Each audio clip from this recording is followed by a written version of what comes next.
Things are working? Good, good. Okay, off we go. Great to see you back. Third day of our Global Tipping Points report. Great momentum, and we're moving even deeper into the system transformations and solutions space. And I understand that, I'm sorry that I was not with you yesterday, but there was also discussion on an important foundation is, of course, how we define tipping points. So let me just add one little key, which I find very useful here, because it's absolutely correct what has been stated, that tipping points are about when a system which is in one equilibrium attractor is pushed over into a completely different equilibrium state, and that the shift can be generally a small addition of perturbation leading to a large, significant, sometimes even abrupt change. That is a correct mathematical statement, of course, but fundamentally, it is about the system changing its fundamental feedbacks.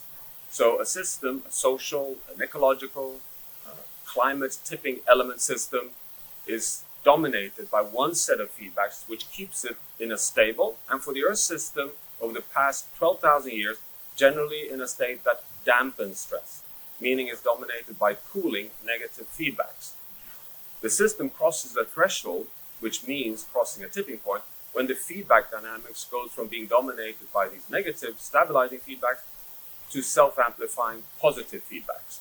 Albedo shifts from reflecting incoming solar radiation to being dominated by absorbing more than it reflects back to space. A very fundamental feedback.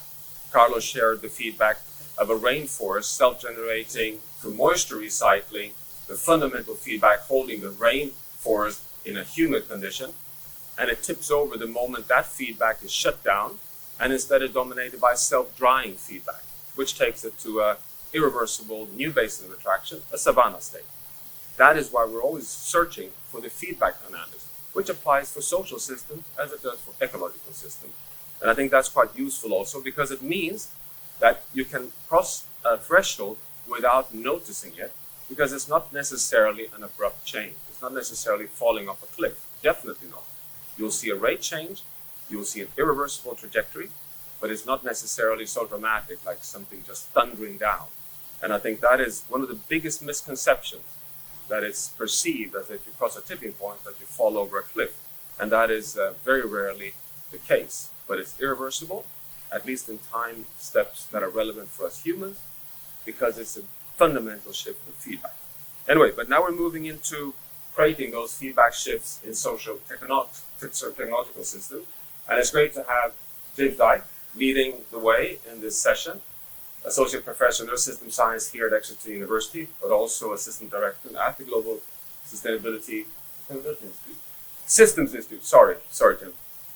Here exactly where we are right now. And the panel is just amazing. So over to you, James, to take us through. I forgot to say, you've got the conference statement text, all of you. There's a QR code if you are still missing the access to it. There are also printed versions outside here. It would be really great if you're all able to have a look at it and see whether you're comfortable with it, because we'd like to put that out as a statement. Not necessarily that you're signing in person, but we'd like it to be checked up with you whether you feel that we can have that as one voice point from the conference. Great. Over to you, James.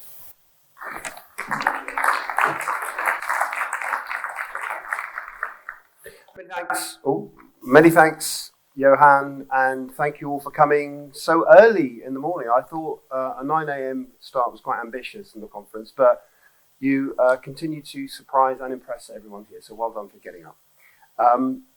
We are talking about positive tipping points in socio-technical systems. We're going to cover tipping points across high-emitting sectors, industry, energy, transport. The way that I would very briefly frame what we're going to do now is we are going to try to capture the moment. 1.5 is unfortunately over. We are heading deeper into overshoot. If we're going to avoid some of those self-reinforcing feedbacks that Johan had just been talking about, then the time to act is now, and there is increasing hope, optimism that we can do that by the reinforcing feedbacks in social technical systems, and that's what we're going to discuss today.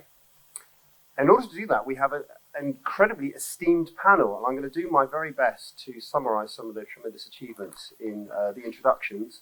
The format is that they're going to give some initial remarks, maximum of about 10 minutes, and then we're going to get into it, a discussion, and I'm very keen to open the discussion out to the audience and try to make it as interactive as possible. So first up, we have got Simon Sharp. He's a background in policy and diplomacy. He was Deputy Director of the UK Government's COP26 unit, where he led international campaigns on energy, transport, land use, science and innovation. His other roles in government included leading international climate change strategy, developing the approach to clean growth in the UK's industrial strategy, and serving as head of private office to the Ministers of State for Energy and Climate Change. He also served on diplomatic postings to China and India. Many people know Simon from his book, 5 Times Faster, Rethinking the Science, Economics and Diplomacy of Climate Change, which was listed by the Times and the Financial Times as one of the best environmental books of 2023. And not only that, he also is the Director of Economics for the Climate Champions team. Please join me in welcoming Simon. Thank you.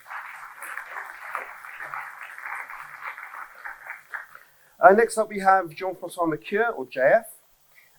He is an Associate Professor in Climate Policy at the University of Exeter Business School, Finance and Accounting, and Assistant Director of Exeter's Global Systems Institute.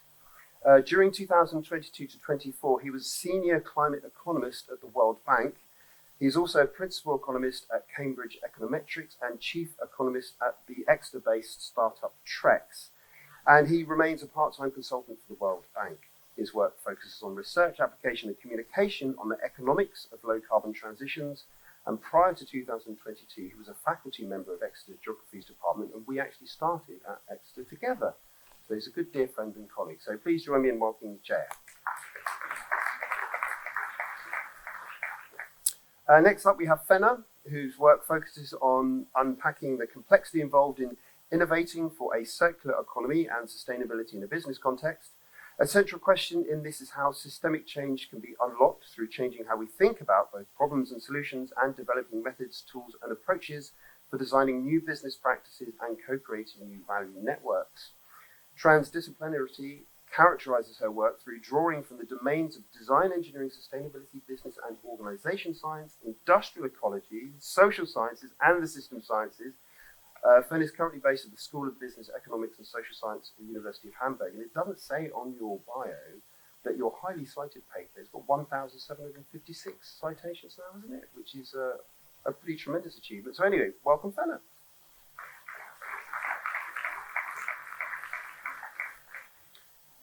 Next we have, turning the page, Lauren. Lauren Spielman is a principal with Rocky Mountain Institute's strategy team. Lauren leads the Global Analysis and System Dynamics team at RMI.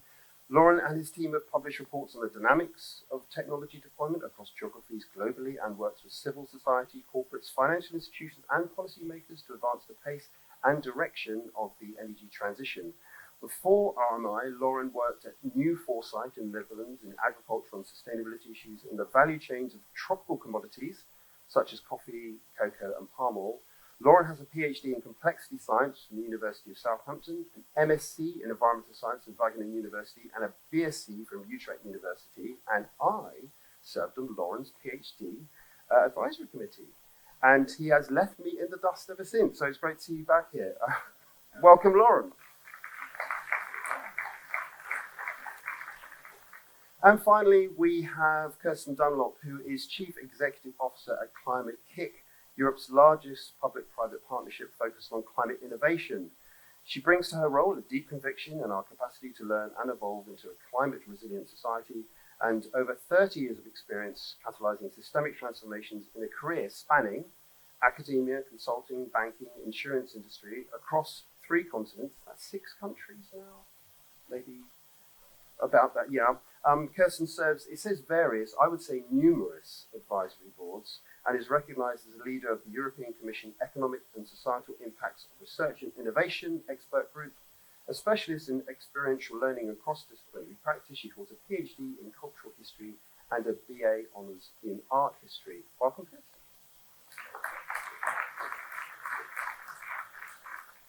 Okay, an intimidating bunch. So what we're going to do, I'm going to invite Simon to come and give an opening address, and then we're going to rattle through the next of the panel, and then we're going to get into the discussion. So, come on up.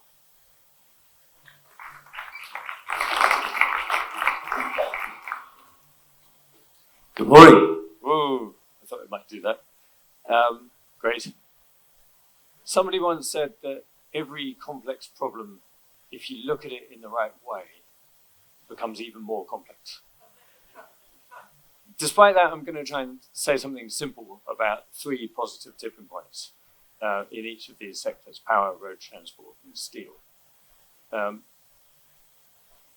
I can make this work. So, power sector transition is going quite well, and one of the best things about it is this triple reinforcing feedback. Both renewables and storage have their own reinforcing feedbacks of deployment and cost reduction, and then there's a feedback that links them.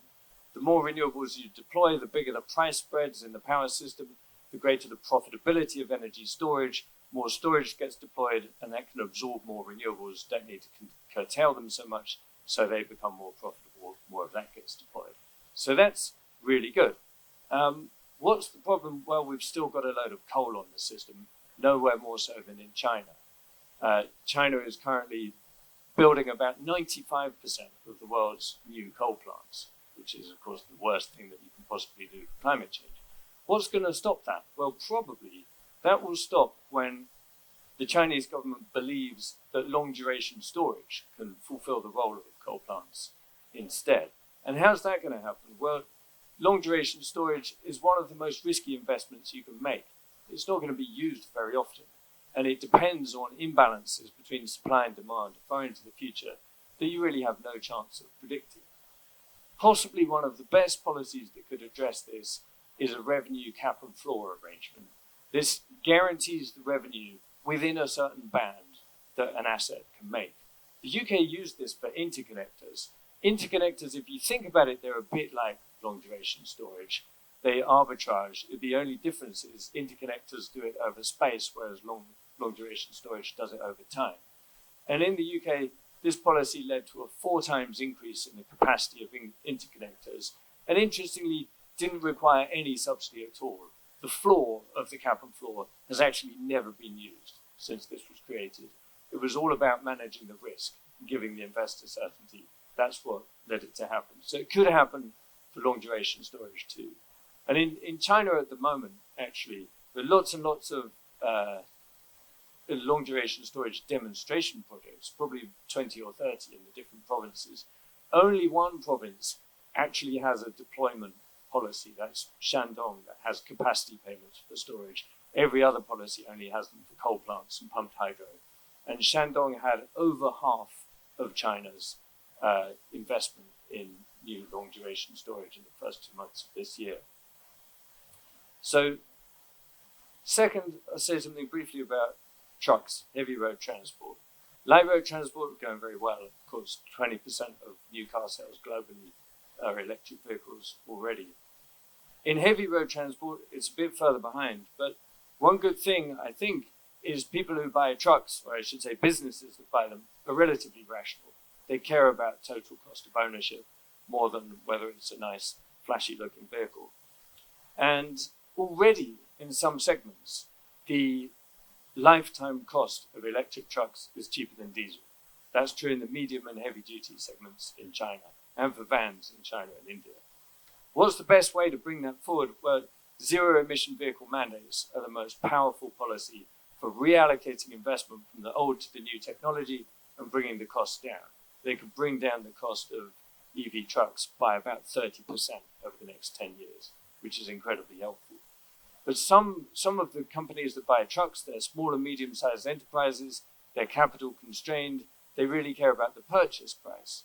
Well, the mandates can bring forward the purchase price parity as well. Showing here some nice analysis from colleagues in Exeter, in fact, showing that if some of the largest markets in the world adopt zero-emission vehicle mandates, they can bring forward that price parity tipping point by several years, making it much, much quicker to cross. Final one I want to mention is steel. Steel is a transition that's very near the early stages. according to the IEA, we need about 100 megatons of capacity for clean primary steel production by 2030. It's only 5 years' time. Right now we have less than 1 megaton.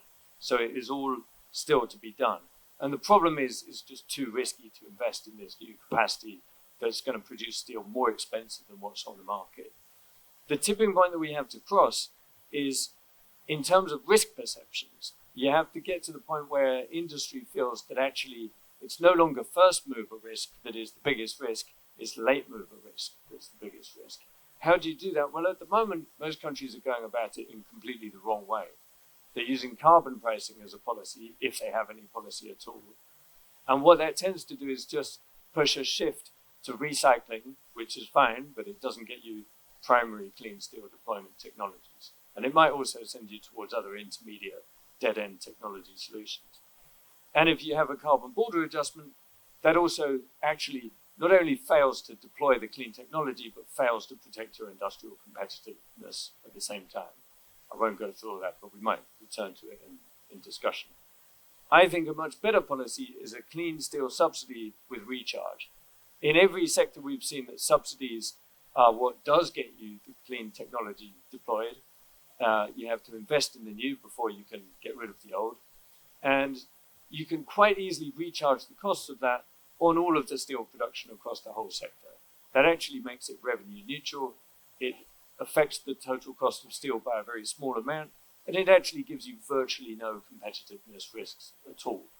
So that is a unilateral policy that countries can take that will be highly effective in moving forward that transition. And we've already seen, for the brief period where the US had its IRA and was strongly subsidizing clean industrial production, that resulted in a big shift of industry lobbying in Japan and the EU, where all the steel companies suddenly said, oh, can we have clean steel subsidies as well, please? So we've already seen that can shift risk perceptions. That's what we need to do. Now, final comment, obviously, each sector is unique, each country is unique, but when we look across transitions, actually we see there are repeated patterns. There are clusters of feedbacks that typically come up. The idea of system archetypes is one that's been around in the systems thinking literature for a long time, but we can apply it to transitions, spot the patterns in the transition, and see more tipping points and cross them more quickly. Thank you.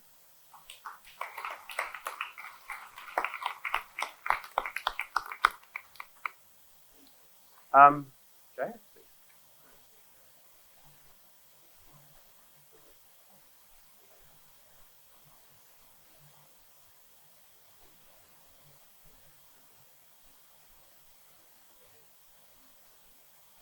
Okay. All right. Okay. Love. Okay. Thanks very much, James. Thanks, Simon, for the great introduction. I was just going to show data, just data, on electric vehicles. This is work done with Tim, and hopefully it maybe comes out soon in Nature Comes. But importantly, I think, is that looking at a tipping point that's unfolding now, so it's interesting to look at it, and what we could look at, which kind of data, and what to look for in the data, but also, I think, how to understand it, the real dynamics of this socioeconomic tipping point that's sort of happening. So, yeah, people are buying electric vehicles. We see more and more of them. And there's a lot of change. So, okay, in the data, I think everybody knows this probably. There's a really rapid exponential growth in the numbers. It might not look like it, but it really is like that. There's a really dramatic change in the cost. And the cost decline is caused by the rise in the numbers, right? These are really... So these two things cause each other. So the cost coming down helps people buy more electric vehicles. More electric vehicles cause the cost to come down. What needs to come down is the cost of batteries. I think everybody knows this because the rest of the car is sort of something that we know how to make since quite a long time. We also have evidence to show that the cost reduction of batteries goes into two places. And it goes into higher performance and lower cost of the vehicles themselves. So it's split into two things. So we have bigger batteries, but the cars are also cheaper. But does that does that mean it's a tipping point? So that's the key question we're going to. So we use with Tim a number of different approaches to look at this. Okay, so that's quite a bit of data. Sorry, it's like overwhelming, but this is the shape of the market. Sorry, I forgot to say something here, which is, if you look at which countries are involved in this, is China, US, and Europe, right? The rest of the world is really small. So if I go look at EU, US, China, and then India as a sort of peripheral market that is kind of getting on board. So this is the price distribution of cars. In blue are the conventional vehicles, and in green are the electric vehicles and plug-in hybrids. The plug-in hybrids potentially have lower cost reductions, so potentially not going to stay in the game that much longer. But you can see it's not just that the costs are coming down, it's that the distribution of what people are buying is changing. Why that matters is because you need eventually to have a vehicle for every type of user, right? So it's got to become broader and cover more of the distribution space that conventional vehicles occupy. But you see that dramatic transition starting 2019 where it really is plunging. So we studied this dramatic plunge with Tim's approach of critical slowing down. So we do this here. So that's a classic critical slowing down method that the climatologists will be using, looking at whether, so you've got the sort of ball diagram here where when the system is very stable, the fluctuations are somewhat localized, but as we get close to the edge of the rapid transition, it starts to oscillate with a longer period. It starts to slow down because we're just on that cusp of falling into a different system. So here we're saying that the conventional vehicle system is losing some resilience because it's losing sales towards electric vehicles, and so it's oscillating and it's coming to the edge of that cliff. And you can see that cliff up there. So up at the top, you've got the conventional vehicle sales, the market share in terms of sales. And it's coming to that point in 2020 when in some countries it's really plunging. You see it in Germany, UK, France, and especially China. And it's important to know that in China, electric vehicles have been cheaper than conventional for a long time. And the US is somewhat less convincing. So what we do is look for these oscillations, and I don't want to explain all the theory of critical slowing down, but we look at this so-called AR1 variable, which is the autocorrelation. It looks at whether the recent past looks like the next time step. And when we get this quantity increasing, we have some evidence that there's that critical slowing down. That means we're coming close to the edge of that cliff. And we measure it up to 2020. After that, we've got that plunge. So after that, the system is already tipping. So we're kind of saying, yes, the system has started to tip into this new electric vehicle regime. So essentially, conventional vehicles sales are really plunging rapidly and potentially irreversibly because the feedbacks are pushing it to go faster and faster in that direction. Okay, that's interesting. It might not convince everybody, and I would understand. Just reminding that the dynamics at play is that the costs are reducing, and that's inducing sales. That causes more cost reductions, inducing more sales, and that's the feedback that's involved. Further than that, there's evidence that it's spilling out of the boundaries of these countries. So, reminding you that it started in China, especially, I think, and the EU, and to some extent the US. Now, the US is wavering, as everybody knows. There's a bit of a pendulum effect going on there with the policies, but it is still a big market. And importantly, these countries are the centers of innovation where a lot of the developments have been made. The sales happen there.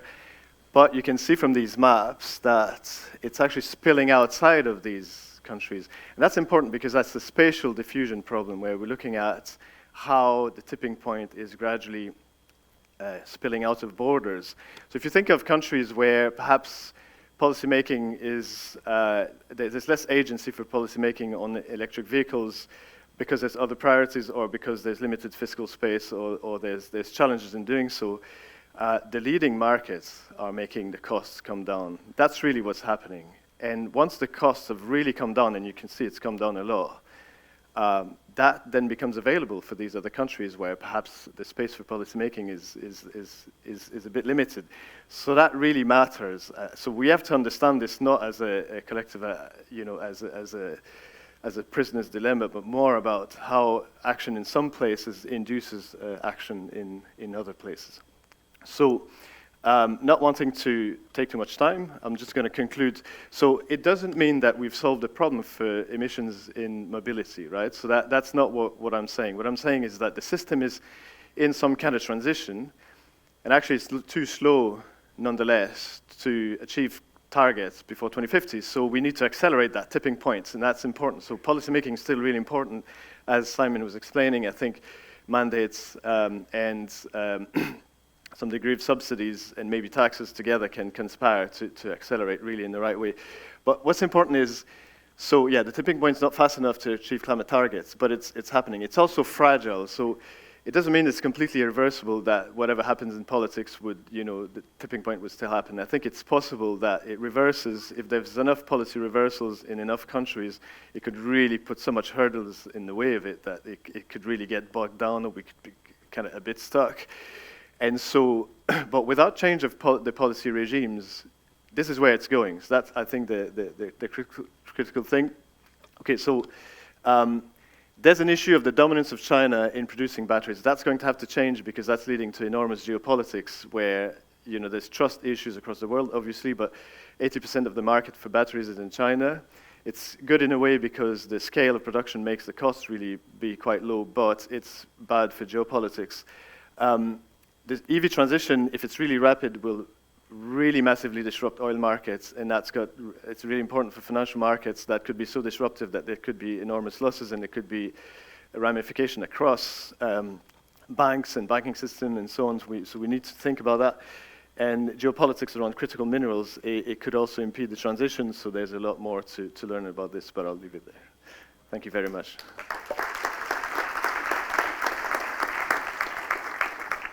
Fema, please.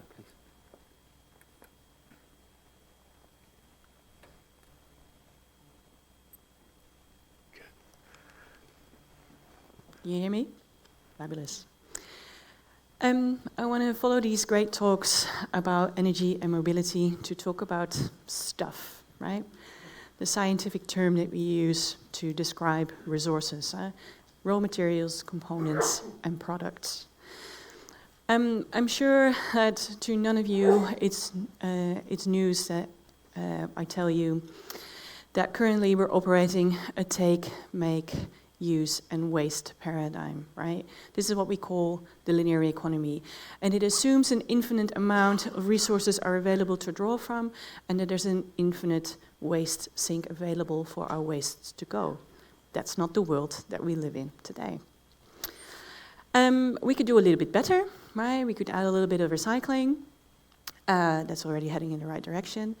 But we want to move towards an economy where we have a minimal resource input and maximal cycling, right? This is what we call the circular economy. And of course, we are not 100% linear at the moment, right? We are a little bit circular. Unfortunately, those numbers are declining, right? The Circularity Gap report that has been published for, I think, now the last 6 years or so shows that the numbers are declining from about 9-point-something% to now being closer to 7%. This is not good news. At the same time, we kind of need to acknowledge that we're not going to ever achieve 100% circularity, right? We're dealing with the laws of thermodynamics, of nature, of entropy. But the space of transformation is still huge in between. And I like to show this diagram because I think in the circular economy space there are those idealists who say, well, Fenna, your diagrams still contain waste. Well, this is because of entropy, because I'm also a realist. And at the same time, there are the pessimists that say, I will never reach 100% circularity, so why even bother? I think the space of transformation lies in between, and it's still an order of magnitude. So a circular economy, right? It means that we want to do more recycling, but also remanufacturing, refurbishment, upcycling, upgrading, industrial symbiosis, all these beautiful R or re strategies. There are lots of diagrams that propose what a circular economy could or should look like, right? And actually, there's quite a few more. And I kind of think that what this signifies is that we're collectively trying to make sense of how these circular strategies relate to each other, how we should deploy them, because there are so many of them. You'll even find that there is sort of a debate where some people say we should focus on recycling because then we get to keep the resources, the materials in circulation and available for future use and innovations.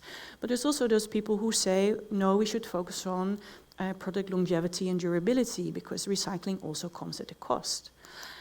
I think both those debates, that sort of either or approach is not helpful. I think what we should be thinking about is really how can we do multiple cycles of reuse, followed by multiple what I call remake cycles, followed by the reuse of component, followed by the high quality recycling approaches, right? Because more often than not, recycling is also still a crude technology. And if we do this, then we can do this again, and again. So creating this sequence of circular strategies, I think, is going to be important to move to that space of transformation, right? Increasing resource productivity and efficiency, and obviously focusing on reducing the impact per cycle. But we also find ourselves in a space where circular strategies often compete with each other, right? If we design something to be recycled, it might not last a long time. Equally, stuff that is meant to be reused sometimes often gets illegally recycled. So this is because the interests in the value chain are not aligned, right? Different parts of these value chains are operated by different actors that have different interests. But I think it's important to understand for value chains what this picture of operating a circular configuration, so this synergistic set of circular strategies, what that looks like, right? So that you can move there in a way that you design out these negative effects and these trade-offs as much as possible, right? So that's the direction I think that we should move into.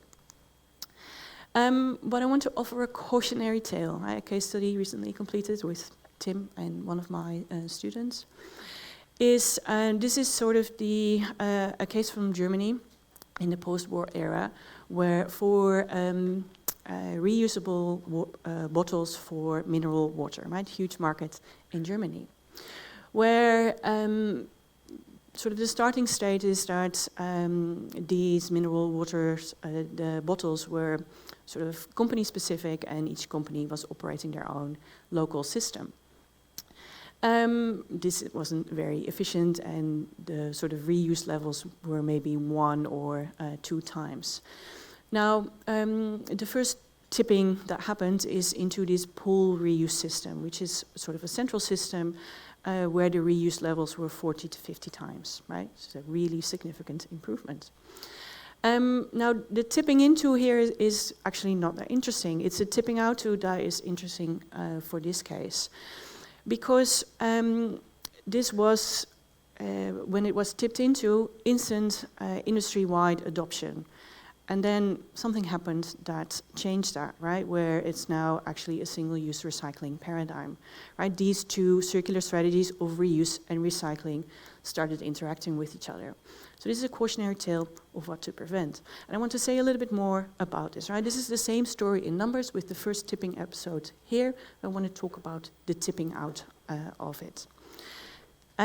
Several mistakes were made here, I think, in the design of this intervention that took place here, because this was an intervention specifically aimed at saving or stimulating the reuse system, which had sort of slowly started to decline a little bit. There was more a need for the individual mineral water companies to distinguish themselves in the market, which meant that they weren't that keen on having this uniform packaging. But another thing happened at the time, which is sort of recycling came around, right? The promise of, there was just too much landfilling going on, right? Incineration also not an option because that's also polluting. So what do? Well, we try and do more recycling. So the idea was at the time, can we do both more reuse and more recycling? And I think a crucial mistake that was made in the design of this scheme is the deposits that were put on the single-use bottles were higher than the deposit of the reusable bottles. You think that might sound like a logical thing to do, right? Because you make the single-use system more expensive. But think about it from a human nature point of view. What do? Where lies the incentive for the consumer of which bottles to return? The single-use bottles, right? So this intervention that was meant to save the reuse system actually was one of the main causes for its deterioration, right? Recycling and reuse, how they relate to each other, is a really important question and to get right to go forward. That was already it, so thank you. All right? Thank you. Lauren, please. Just no pressure, but everyone's had immaculate timekeeping. I've just been very impressed, so no pressure, Lauren. Thank you.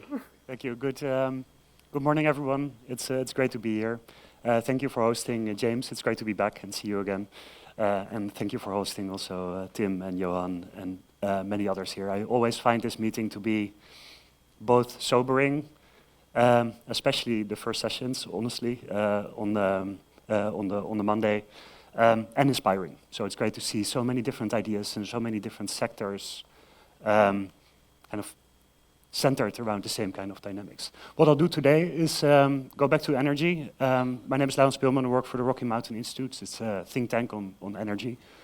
Talking about the compounding effect, talking about a kind of central theme within the interconnectedness and the complexity of the energy system, focusing on three key themes that I believe encompass the vast majority of the energy system as a whole.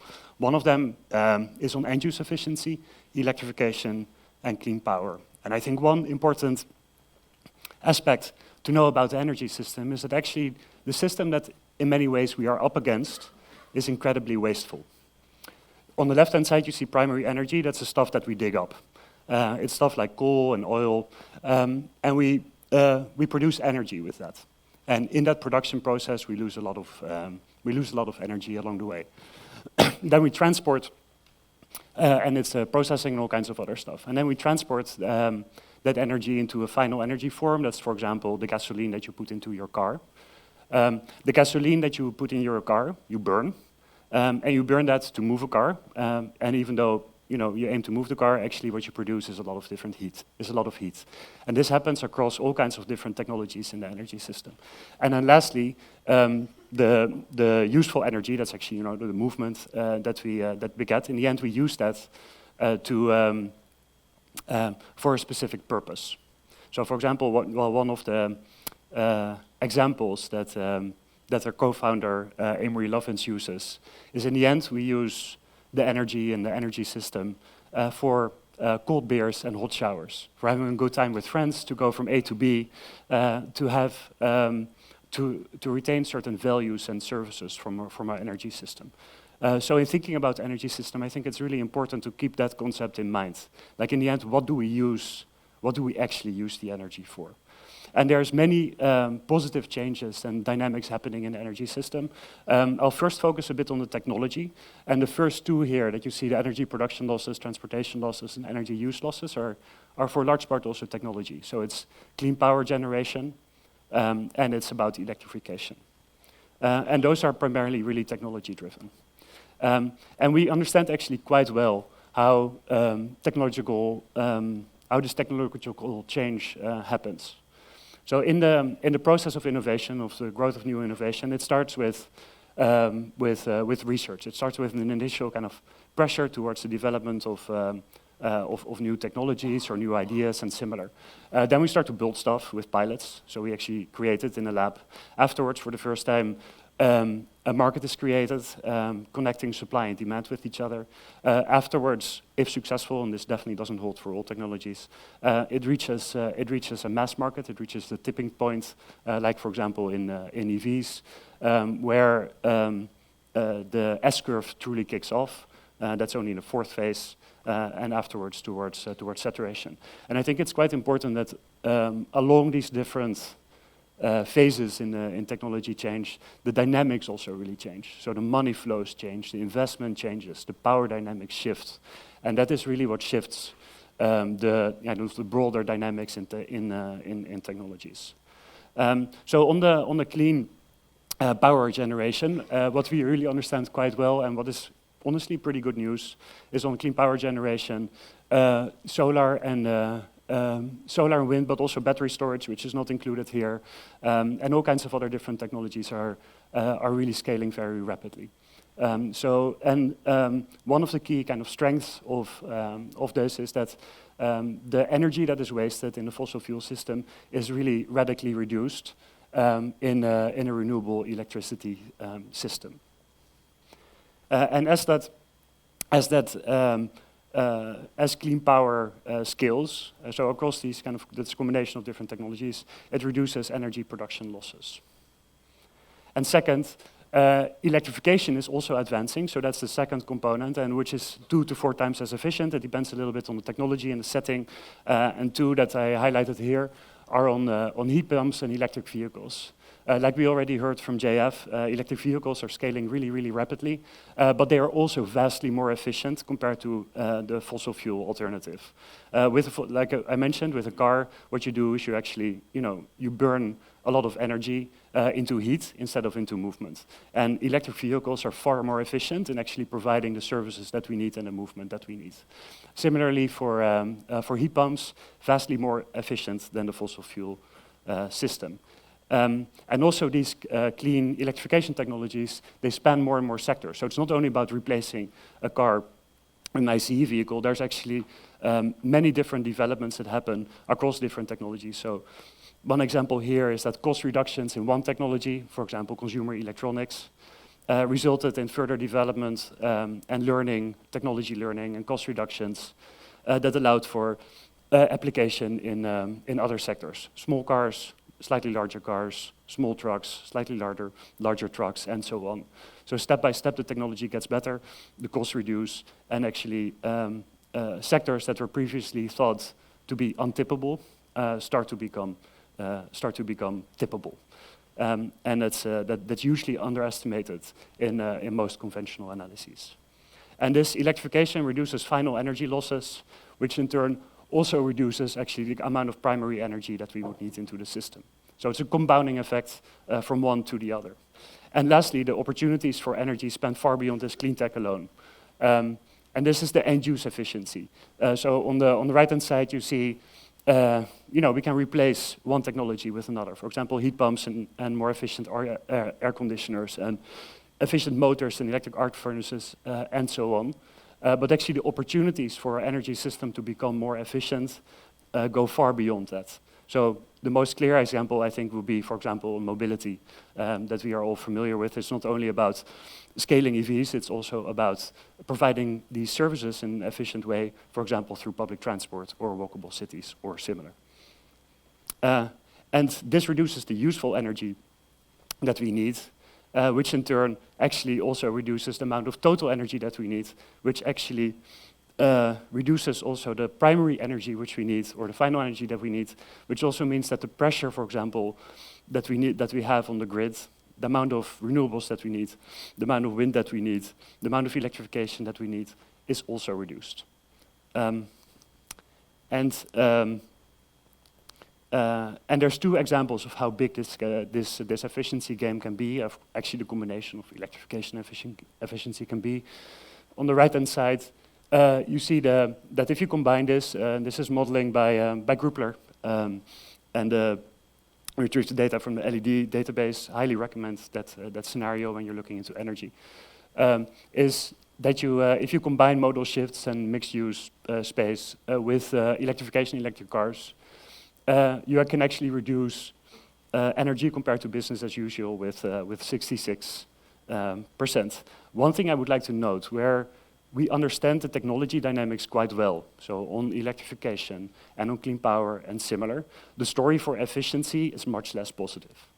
In the last couple of years, there was one major moment in the global policy, in the COP processes, which was on tripling up on renewables, which is going pretty well, and on doubling down on energy efficiency from 2% per year, 2% of primary energy over GDP per year, improvements towards 4%. Actually, in the last couple of years, the progress towards this has halved. So while the progress towards tripling up of renewables is going well, on the side of efficiency, it is not.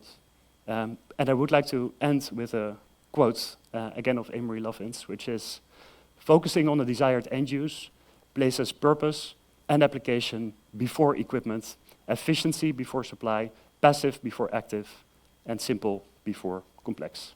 Thank you.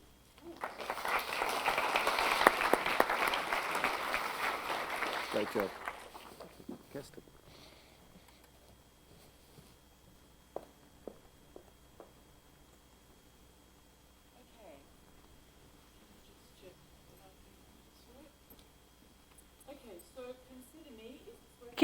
Yes, consider me as a wild card to kind of round out with a set of reflections on contexts and conditions for the shift in feedback loops that Johan was describing this morning.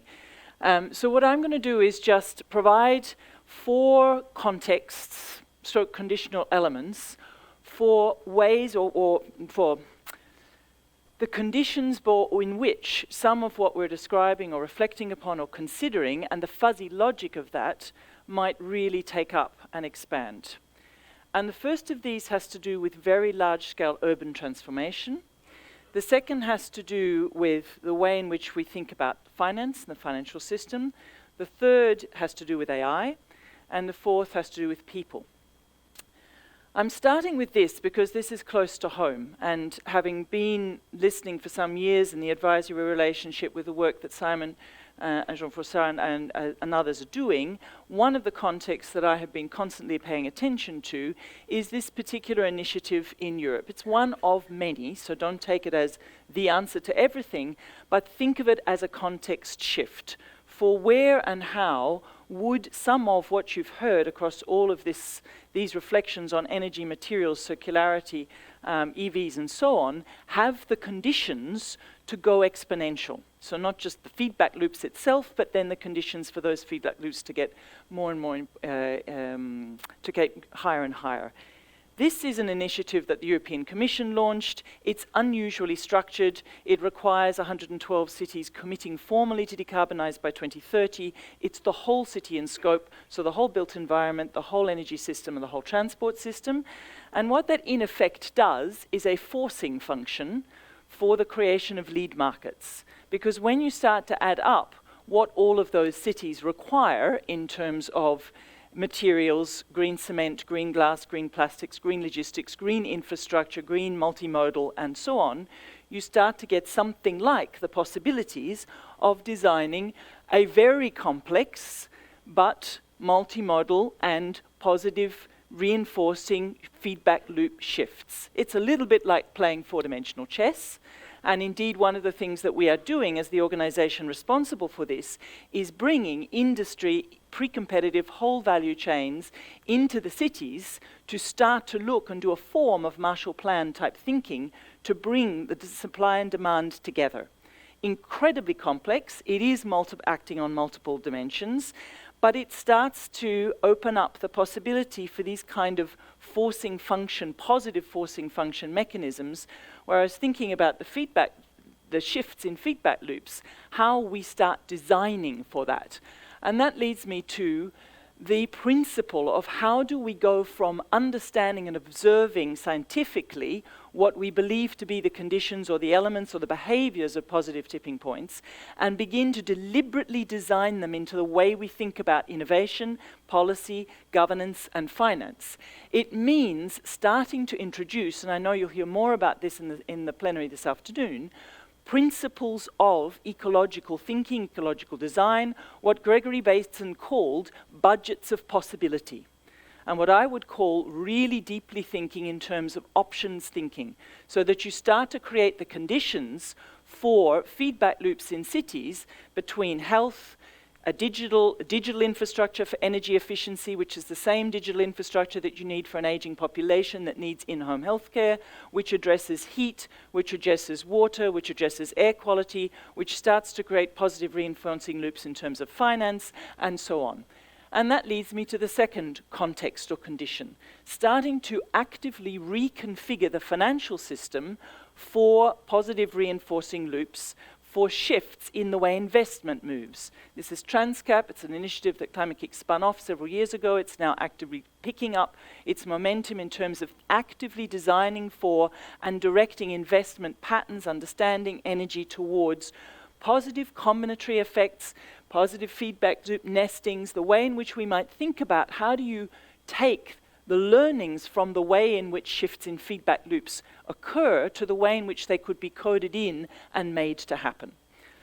So then that leads me to things like this. This is an old example, but actually rather an interesting one. Sundrop Farms in Australia. This is a German entrepreneur who bought worthless land near to the coast and managed to put in place so many different interventions using a portfolio logic and thinking about combinations, correlations, and exponential effects, that the value of this land is now a multiple of 500.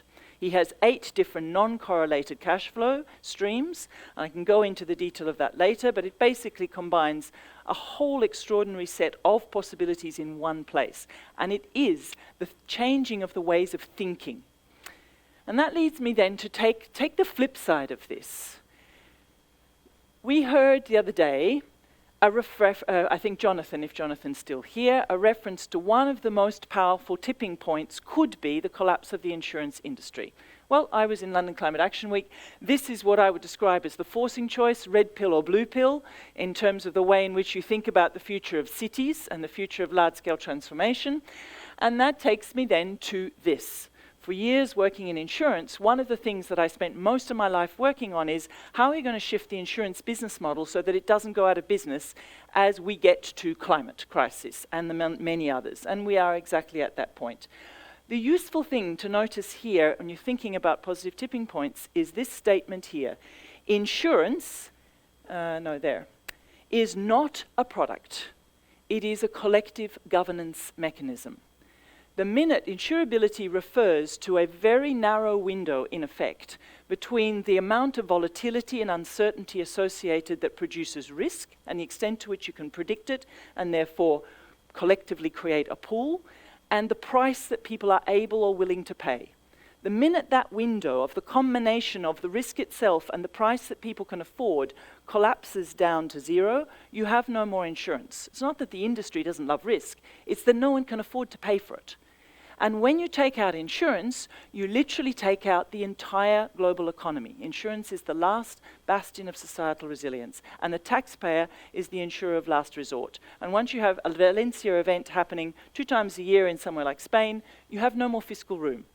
So thinking of insurance, shift the logic. Insurance not a product, insurance a governance mechanism. You make it a condition of every single insurance product to start to put in place some of the cost curves, some of the subsidies and so on. You change the global economic system. And there are really real possibilities of thinking about this. And that leads me to something, to the third point I wanted to make on where are there conditions and circumstances. We know this is happening, but we need to think about the context in which it is happening. We are in a world where one significant part of the world system, with enormous resources, has decided to launch a civilization logic war over AI, and in particular, who controls AI and who determines the next 200 years of humanity. That is a very massive civilization shift, and the reason why I'm putting it up here is because of its exponential capabilities and its positive tipping point or negative tipping point possibilities. Once AI, and if you run this simulation, it's just an interesting scenario thought experiment. We were talking about scenarios yesterday. Once AI begins to focus on the coding and shaping and design principles capability of AI itself as its number one object of design, then we are in a world of different feedback loops. Now the question is, can we use it for exactly the kind of positive forcing functions and positive design mechanisms that we need for a world that invests in feedback loops that go towards sustainability, regeneration, circularity, ecological thinking. But we need to be damned fast, because this is happening right now.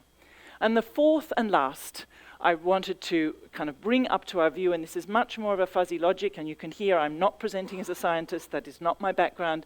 So the science of positive tipping points applied to the movement of peoples is one that would require a lot more. But I want to cite, anticipate, and really notice the world of shifts that are taking place in different feedback loops that are more and more rhizomatic in the movement of peoples, the moments of calling for a global governance shift in the way in which people and governance is organized, the use of a constitution, who uses it, how, and where do they apply it, and the beginnings of the first permanent Global Citizens Assembly, the race this year to start to put that into motion. We are looking at the possibility of different feedback loops in the way in which people will learn from each other, communicate with each other, think about decentralized, distributed decision-making. And then the last closing the loop on thinking about this, because it comes back to who is doing what with whom and what the feedback loops are. This is Moran Cerf. How many people know of Moran Cerf's work? No one? Okay, this is the sleep lab in Stanford. You go in, you sleep, he reprograms your memories, you come out, you have a different remembrance and therefore a different set of views on the world, depending on what your memories are reprogrammed with. And since your brain uses your memories as a way of sense-making and providing a frame of reference, you can literally recode how people see and what they think is important or not important. It's recoding your entire interpretive system. Who is paying for this? Google, DARPA, and ARPA. Think about the possibilities of how we start to understand ourselves. This is Leif Edvinsson. One of Leif Edvinsson's lifelong works was about intergenerational feedback loops. His argument was that if you took people who are in their 30s to 50s out of the jobs they're in, which is usually all of the managerial and decision-making jobs, and then you put their jobs into a job share between 20-somethings and 70-somethings, you would get people capable of taking risk. He did a smile curve between risk and age. And I think these are the kinds of shifts we might want to think about. And the last one, I will close with a big red flashing light, is yesterday I was in sessions and listening to the questions around, are these tipping point shifts, feedback loop shifts, bifurcating induced, noise induced, rate induced, story induced, ontological shifts? How do we get the ontology of humans to think towards a planet as one home? If you remember that the DNA of a butterfly is in a caterpillar, how do we think about unleashing positive tipping points through ontological shifts in the way in which humans think about their own identity and their own context for being with one planet, one home? Thank you.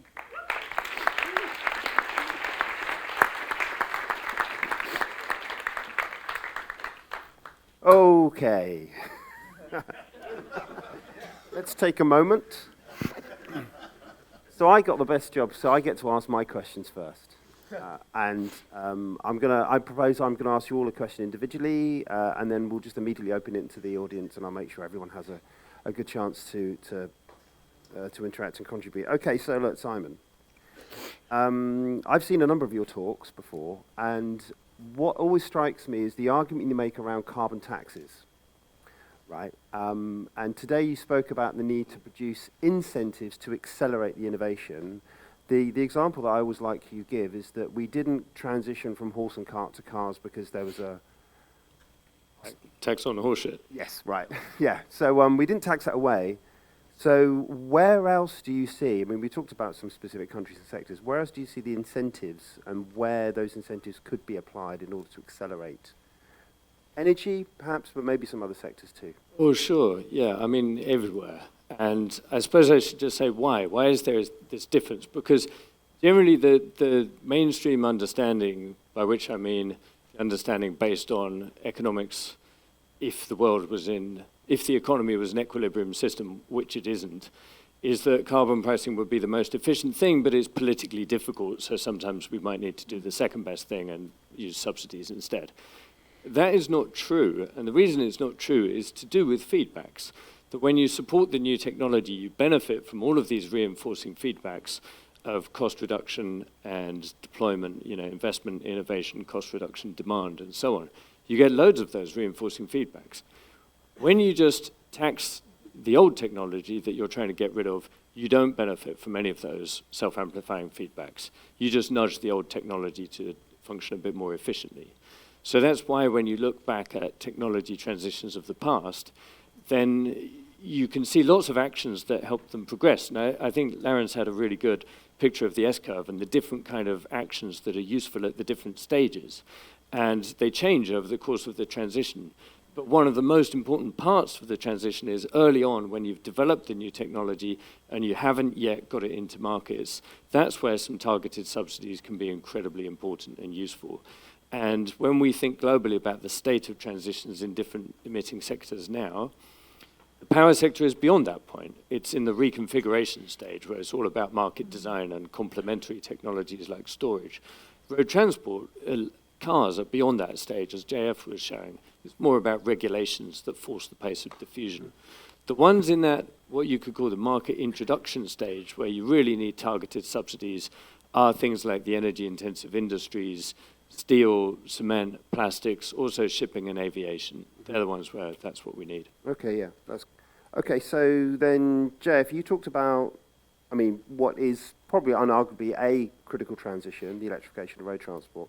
You showed a lovely diagram around 2020. And if you're going to talk about, it was nice to see critical slowing down. Now we have someone in the audience who might have written something about that in ecosystems. Trying to detect how a lake ecosystem might go from clear water to polluted water as a response to different driving. And the thing that I always took from that work, from Martin's and other people's work, is that you can have the progressive driver, which could be an incentive scheme, it could be a taxation or something. But often it's a particular perturbation, it's a particularly hot summer or a hot period which makes the system tip from one to another. So were there any of those kind of dynamics operating at that time? And can you, if you can see those kind of dynamics, what could policymakers do to act a little bit more agilely and intelligently when it comes to trying to initiate maybe tipping points in, let's say, cement or other kind of industries?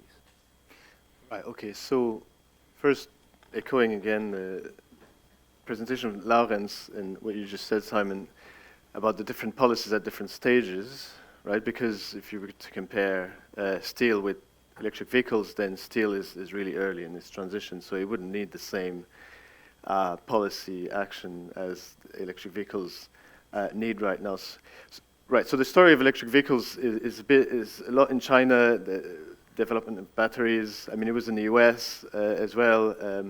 Europe kind of trying to catch up, and the battery kind of business concentrating in China, but then Chinese vehicles becoming extremely inexpensive really rapidly. And there were a number of policies in China, and importantly, I think that none of them were taxes. It was mostly mandates forcing industry to put them on the market. There were too many suppliers in China. That's kind of been narrowed down now with a lot less suppliers. It's kind of taken a more kind of a dominant design shape where certain specific suppliers are now trying to sell in Europe, and Europe doesn't want the Chinese vehicles. But I don't know that there's, apart from COVID, really a kind of dominant event that would have tipped markets. It does look like COVID has had an influence because it starts in 2019 where we really see the plunge. And so I don't know what impacts this has had, but definitely it's plunging now. Now, for other sectors, what the guidance would be is initially you definitely need to bring the costs down because before you're able to do anything else. So for steel, you'd need to bring the costs down of, say, hydrogen steel, increase the size of the market, bring the costs down, and after that you're in much better position to either tax or subsidize or maybe push the industry in different ways to scale up.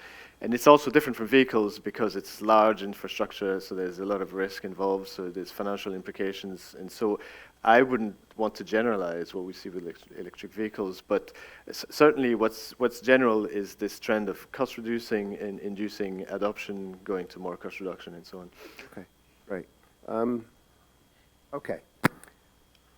Fenna, you gave that nice trick with that. It's complicated, and it's even more complicated. There is this bewildering array of ideas of circularity, and in many respects, we can't let perfection be the enemy of the good. Sure. If we're making some kind of progress, it's better than no progress. But in the work that you're doing, do you see potential limits to increasing efficiency? For example, are there areas where there could be an argument for maybe an absolute reduction in energy and material consumption? Or do you think we are still quite some far away from reaching those potential kind of limits? I mean, it highly depends on the context and the problem that you're working on. But I think efficiency and rethinking approaches, so how you can do without, is also part of the set of circular strategies. So rethink and do without.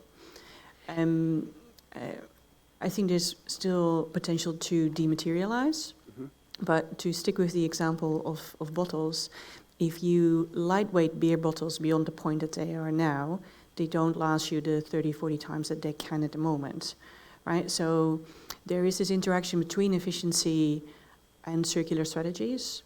Sometimes actually using a little bit more material might actually help the circularity. This applies to remanufacturing as well. So designing something so that it can be remanufactured usually requires a little bit more materials initially, but then it lasts you many, many, many more cycles. So I think we need to think of that set of strategies together in an integrated way as well. Okay, thank you. Okay, so Lauren, you were talking about. I think most of us here have an understanding that our current fossil-fueled economies are extremely inefficient. So it was great to actually see just how inefficient they are.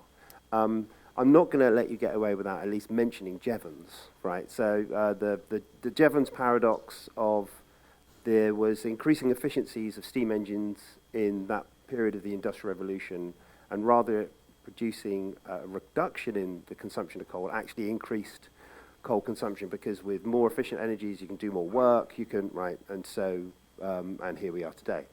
So it was great to see you talking about not just energy efficiencies, but then broadening out into, it's transport is one way to think about maybe how people move around, which is then about how cities might be designed. What kind of appetite do you see when it comes to urban planners, policymakers, to take that really integrated approach? I would say, there's some really great examples in different cities and different regions where that is really taking place. I would say overall the progress on energy efficiency is really limited. So where in the energy system we see really good progress on electrification, many electrification technologies, not all, and it still needs a lot of work. Similarly with clean power and grid and similar also needs a lot of work, but it's trending in the right direction. For many components on the energy efficiency side, honestly, the story is less positive. Because, for example, the global progress, the goal was set on primary energy over GDP of improvements in energy efficiency of the economy from 2% to 4%. That progress has halved. Now, I have to say, especially for academic audience like this, that percentage is a little bit difficult on both sides of the equation, measuring in primary energy and GDP. Still, it's the best we have. And overall, on energy efficiency, there is the incentives are not quite aligned. It's more complex. Even though, if you look at the systems level, often the business case for energy efficiency is incredible. So but the benefits, the costs and the benefits, don't necessarily sit at the right place.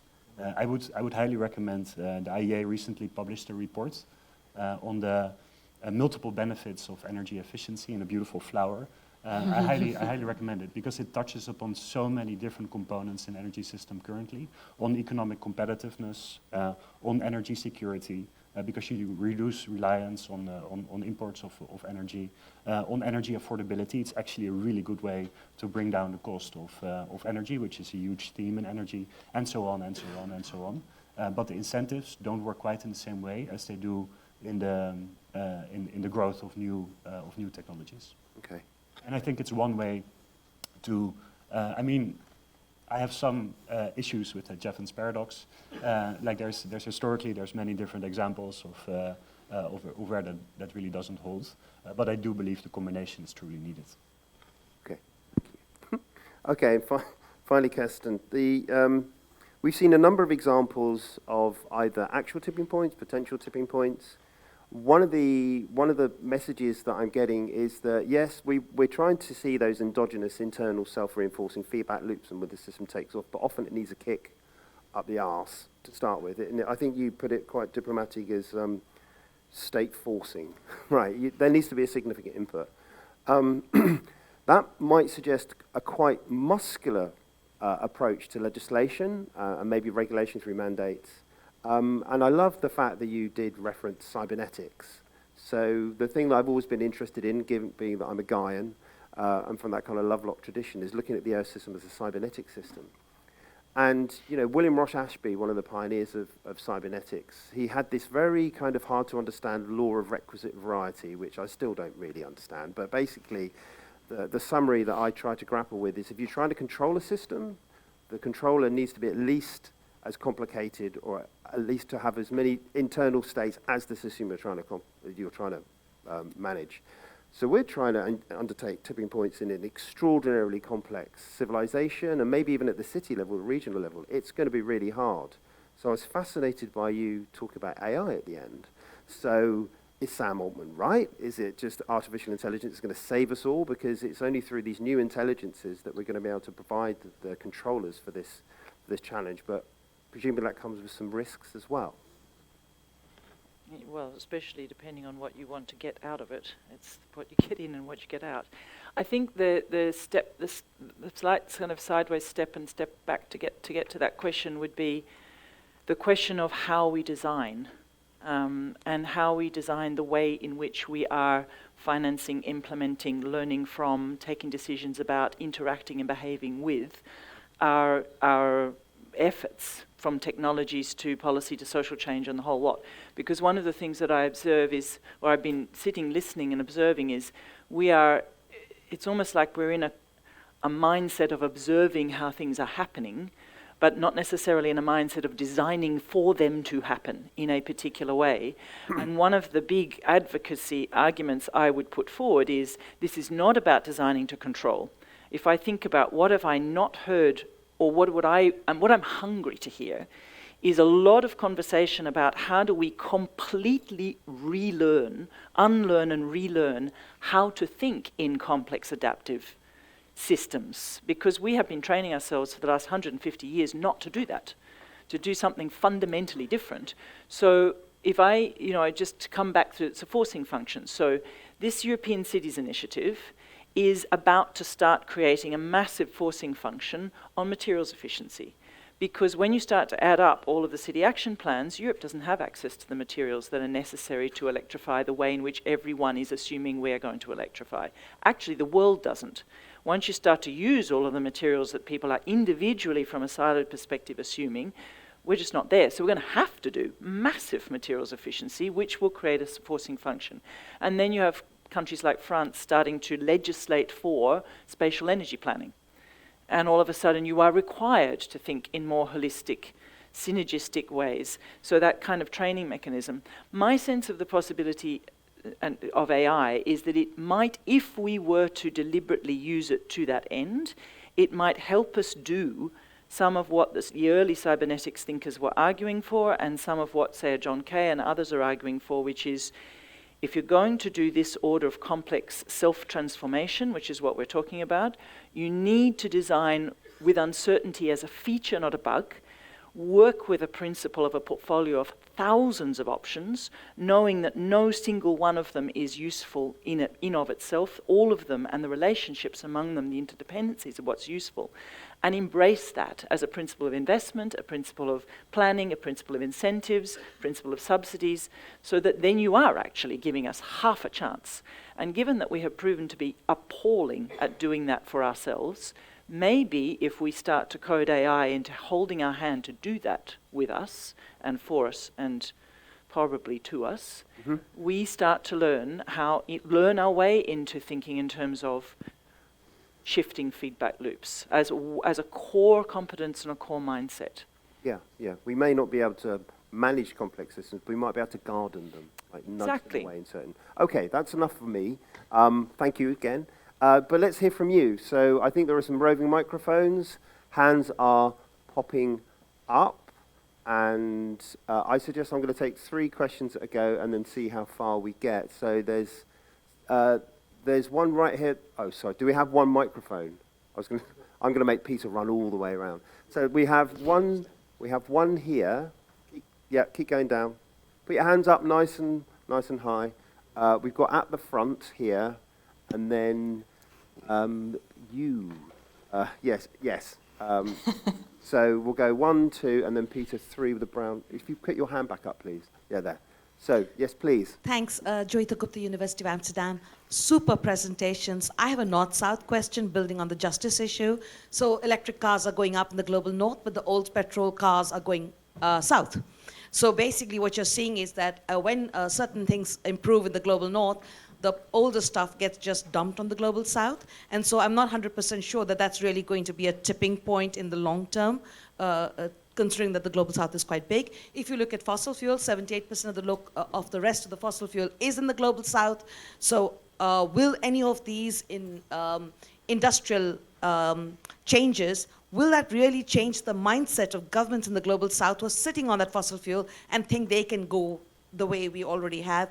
And perhaps maybe in the end, we shouldn't be exporting water bottles at all. It should just simply be good water in the taps and a personal water bottle, if at all. So I don't know. So the question I was really asking is, what do we do about justice issues? Also, given the fact that, let's take city of Chicago, 70% of all the houses there have to be retrofitted, and those people don't have the money to retrofit to reduce energy. So just the north-south justice issues and the rich-poor justice issues, because all the subsidies for cars go to rich people, not to poor people. Okay. Thank you very much.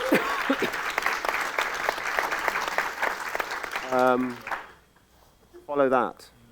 Excuse me. This is mainly for Fenna, I guess. I just finished a natural capital project where I've been looking at how people actually invest, how investors actually invest in natural capital as opposed to, say, investing in nature. And over the last, and natural capital is 2 things, right? Ecosystem services, but it's also natural resources, which are depletable and in fact are being depleted.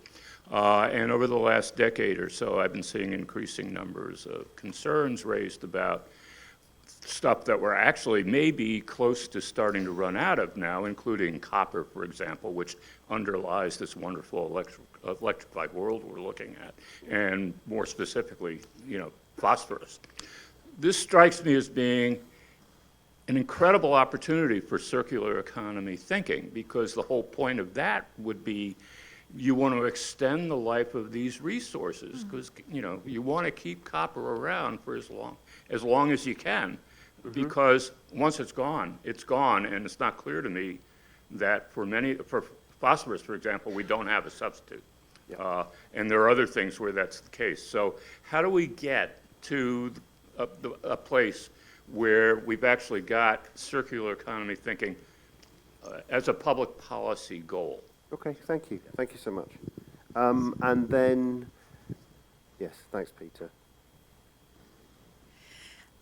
How do we, I guess, deal with or overcome the overconsumption and trendiness that we're seeing within the green and eco space? For example, with things like water bottles, I feel like we're seeing a huge push for buying the latest and best one, almost the way that we're seeing, iPhones have these new features. We're seeing water bottles where you can buy accessories for and things, and it just feels like we're really moving past being green and just going back into overconsumption, or things like lunchboxes and Tupperwares. We're seeing a huge overconsumption with people, fitting their fridges with more and more plastic Tupperwares to decant foods into. I feel like we've really moved away from reusable, household items into how many more things can we buy to look green and eco-friendly without it actually being green and eco-friendly.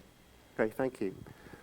So I'm going to put you on the spot, given that your background includes diplomacy, with regards to the, let's say, the Global South's being on the receiving end sometimes. I mean, certainly I know in the context of, let's, fast fashion and just the sheer volume of clothing and textiles which are recycled by being thrown into the ground or maybe in sometimes the seas in certain global south nations. What's, in thinking about the acceleration of our transition, to what extent are we really integrating that kind of global perspective?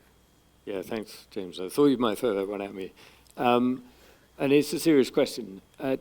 It was pointed out to me within the last week by a couple of academics I'm working with on a report that when we talk about these issues of justice in the transition, then it's important to make a distinction between being descriptive and normative. And many transitions in the past have not been just at all. The losers got really a hard time. One example of that is in this country, the transition away from coal in the 1980s. The government did not look after the losers. Careful not to assume that governments or even societies have particular desires in relation to how they want the transition to play out distributionally. But if we do, a couple of examples that I've mentioned, because Joyita referred to cars. One, I think it was Pakistan. I met someone from the finance ministry a few weeks ago at a conference, and they said, look, what we're doing on road transport is we're taxing the petrol cars, and we're using that money to subsidize electric 2- and 3-wheel vehicles. And I thought that's really nice, because that's shifting the money at the same time from fossil to clean and from higher to lower income segments. So I thought that was a really nice policy. And another thing in terms of the inter-country technology movements, I also heard very, very recently that apparently Ethiopia took the decision to just ban imports of petrol and diesel cars all at once, which I was quite shocked to discover and probably wouldn't recommend. It's a bit abrupt. But you really do have leverage if you're a country that imports cars and doesn't make them. Norway is a country like that. Norway doesn't make EVs. That's why they had the fastest transition in the world, because they didn't have an industrial interest group opposing the transition. So I think you do have quite a lot of leverage on the demand side there. And Chinese EVs in the budget segment, as JF was showing, they're already cheaper than petrol cars. I've probably said enough, but one other thing, just the financing of the transition. Everybody knows that's a particular problem for developing countries with very high costs of capital. And I think there's an unexploited opportunity there for risk guarantees to really bring that down. And China has a huge interest in that, being the exporter of most of this technology. And it's a great chance for China and Europe, I think, to work together and ignore all the bad stuff happening in the US. Sure. Maybe one. Yeah, please come in. One reflection to add. We recently wrote a report on the energy transition in India, and I think it's an excellent question. And there, like one of the striking things I think was also to see how rapidly the energy transition is also going in India. For example, their battery manufacturing is really exploding, and they're exporting batteries in India. And I think in general, there's quite a different dynamic in energy transition, where a lot of the benefits from the new technologies actually lie with the consumers. So there's less compared to the fossil fuel system, where you continuously extract materials and then burn them, and then you have to buy them again. There's huge rents in the fossil fuel majors, or in the fossil fuel countries, and the fossil fuel majors. And in the clean energy transition, there's actually a lot of economic opportunities also for consumers of new energy. I think there's a differentiation in opportunities and economic opportunities depending on the technologies. And there's huge risks involved as well, but there's also really big economic opportunities, I think, for many countries in the global south. Okay, yeah. Maybe just one last piece on the justice to close the loop back to then AI. One of the things that I know about, because we happen to be involved in an organization working on this, is to think through the implications of justice and AI, and particularly the question of digital justice. So if you think about AI as renorming and effectively recolonizing the world, because all of its inputs is information that has been digitized. The information in the world that has been digitized is predominantly global north information. So really starting to think about, and there are organizations, an organization called Pixera Global leading an initiative to really pull as quickly as possible up into the global knowledge system all of the knowledges and therefore wisdoms about what to do with resources that are not currently considered part of the scheme. Okay, thank you. I'm going to come to you next, Fenna, just to talk about the... Water bottles. Well, also it's about the overconsumption. Yeah. So when I remember Fant, right, and it was, I lived in Berlin for a while, and on the Fridays I would go with my little trolley filled with empty beer and get my Fant, and then you would get your trolley full of new beer, and it was a cultural process. You know, there was it was the norm, right? The recycling had been embedded into that kind of particular culture, and so it was a wider socio-ecological system, right? Do you, in the context of your attempts to drive towards circularity, to what extent do we need to maybe address some of the pathologies of consumption itself? Yeah, totally. I mean, I totally agree that just to pick up on the point of glass of water at home is better. Of course, yeah. I think this example is still relevant because there's a huge policy push at the moment towards these types of reuse systems, right? And in that context, you know, for all the takeaway and convenience stuff, it is definitely a relevant case. But I think you're right. Maybe also we should think about the convenience in the first place, right? That's why I think rethink and can we do without approaches are very much also a part of it. But it becomes a question of how can we make that an aspiration and how can we make that part of sort of what the good life looks like. And I think that is where, so I don't necessarily agree with that we can't make things fun and joyous either. But that's a trick that we need to figure out. How can these practices be reintegrated in the good life and what it means to be connected to friends, to family, to our societies? Yes. Maybe that would be one really strong point of build and connection. I referred to the question of how would you create ontologically induced shifts in feedback loops. Story is the most powerful human technology we have. The stories that are stories of sufficiency, for example, for new economic thinking, and the stories that make it about the way in which you save the world or the way in which you participate or the way in which you benefit. We are not really talking as much about that, but that's so critical to the core of this. There's been some activities, workshops here about narratives and stories, and it is very exciting. As you know, no shade, Martin, and critical slowing down. These are not mass appeal kind of concepts, but the idea of self-reinforcing, unavoidable, almost unstoppable, you know, and bringing in wider society and becoming part of a movement. These are all potentially really powerful moments. I'm going to finish with you, and I think we might be out of time, actually. So I'm going to indicate when we've got to stop talking, but I'm going to carry on until they drag us off. Jeff, we had a question around, we had natural capital, the idea of copper, right?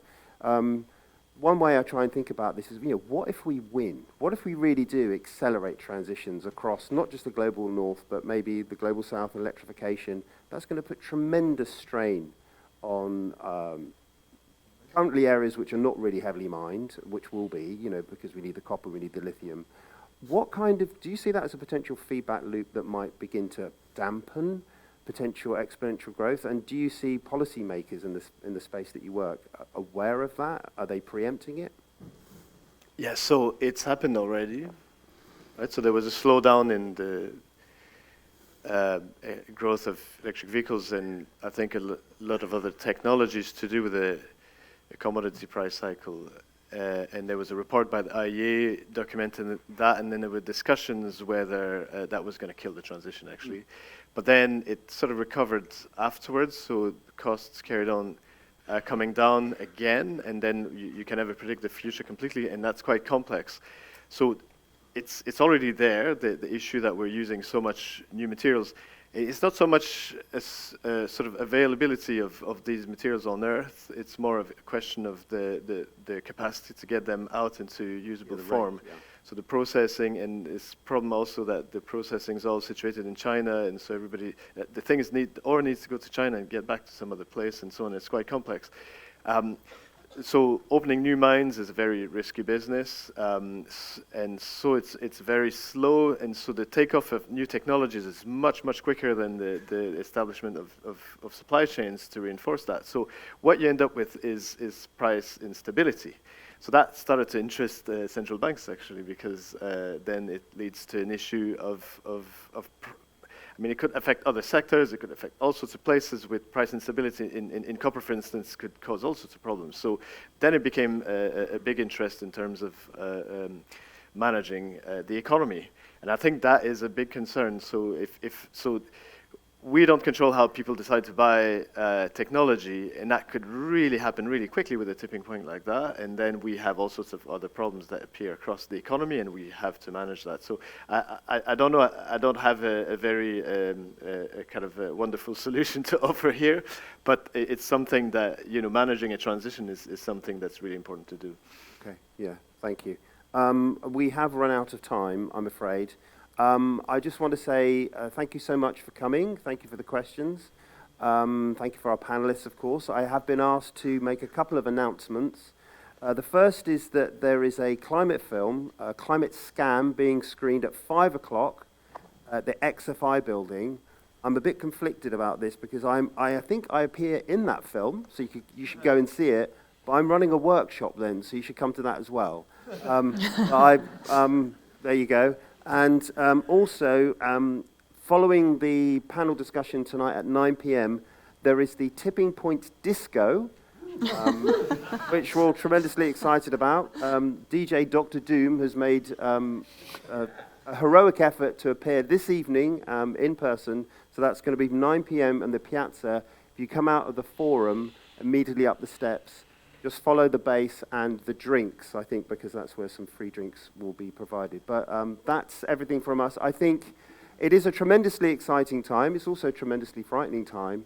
But one of the wonderful things that we do have the opportunity at conferences like this is to gather the leading thinkers, to be able to explore, develop the new ideas, which may actually not just save us from that hot house earth that we're all terrified about, but, really do begin in a meaningful way build a much better future. So last thing you could do is just thank our panelists, and we will move on. Thank you. Thanks, guys.